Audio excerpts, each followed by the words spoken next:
Bab sholat berjamaah diawali dengan hadis, ya. Hadis dari Imam Bukhari dan Muslim. Artinya hadis ini yaitu Abu Hurairah berkata, Rasulullah Shallallahu Alaihi Wasallam bersabda,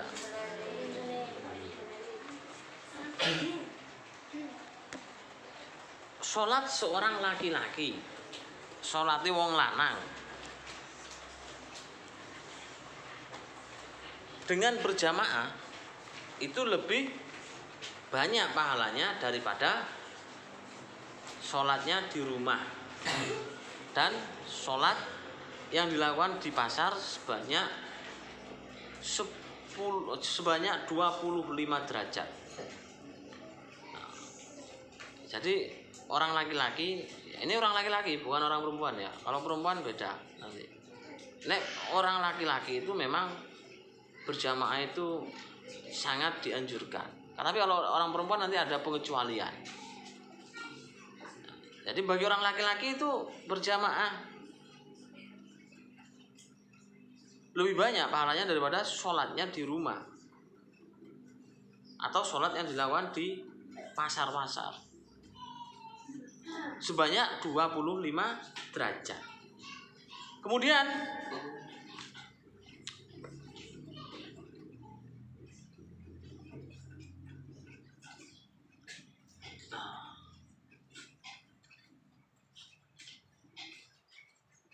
barang siapa melangkahkan kaki, ya,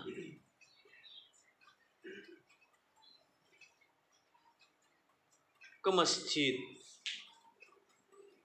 hendak sholat, hendak berwudu terus sholat dan lain sebagainya, Allah mengangkat 1 derajat dan menghapus 1 kejelekan. Jadi setiap langkah itu oleh Allah diangkat derajatnya 1 derajat.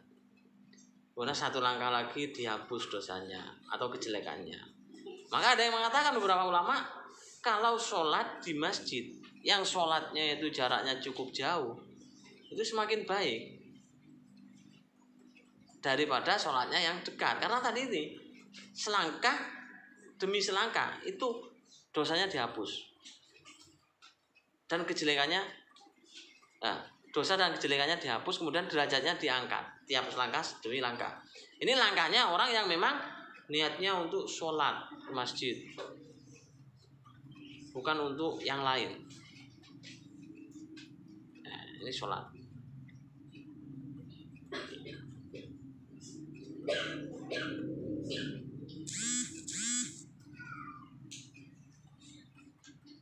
Apabila seseorang itu masuk ke masjid, kemudian dia menunggu jamaah atau menunggu imam atau makmum yang lain, itu pahalanya meskipun tidak sholat, dalam rangka menunggu untuk sholat berjamaah, itu pahalanya keutamanya sama dengan melaksanakan sholat. Ya. Dan dalam penantian seseorang di masjid untuk melakukan sholat berjamaah, itu malaikat memohonkan ampun baginya, memohonkan doa kepada Allah, ya, agar diberi rahmat selama orang itu duduk di dalam masjid atau duduk di tempat sholatnya di dalam masjid. Jadi panjenengan kalau sholat ke masjid, entah sholat Jumat atau sholat jamaah yang lain, ya memang lebih baik awal, karena setiap duduki panjenengan di masjid menunggu sholat jamaah itu dinilai ibadah.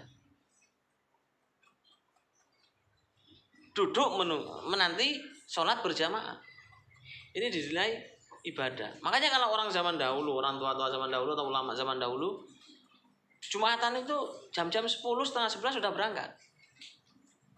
Ini dalam rangka apa? Tadi itu dia langkahnya, dan kebanyakan jalan kaki. Setiap langkah ke masjid 1 langkah derajatnya dinaikkan, 1 langkah dosanya dihapus.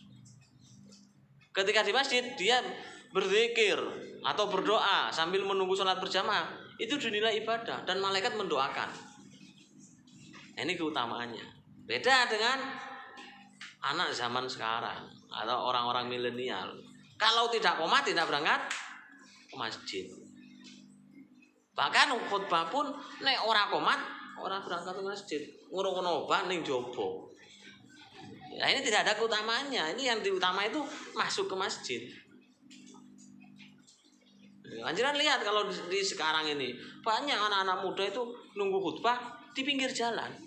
Karena dia tidak tahu keutamanya duduk menunggu sholat jamaah di masjid. Ya. Jadi ini yang perlu panjenengan pahami khususnya bagi kaum laki-laki. Jadi setiap seseorang menunggu sholat di masjid, malaikat mendoakan, memintakan ampun kepada Allah. Jadi malaikat itu mendoakan, ampunilah dosanya, berilah rahmat kepadanya, berilah taubat kepadanya, selama orang itu tidak menyakiti orang lain, dan selama orang itu tidak berhadas. Jadi duduk di masjid itu kalau ingin didoakan oleh malaikat, ingin mendapatkan keutamaan sama halnya dengan nilai ibadah sholat, ya panjenengan harus menjaga wudu, harus tetap suci. Ya berarti kalau hadas segera wudu, ambil wudu, duduk lagi di masjid, itu ibadah. Jadi ya duduk tidak asal duduk, tapi duduknya itu menunggu sholat dan dalam keadaan suci. Itu yang di sini yang dijelaskan di hadis ini.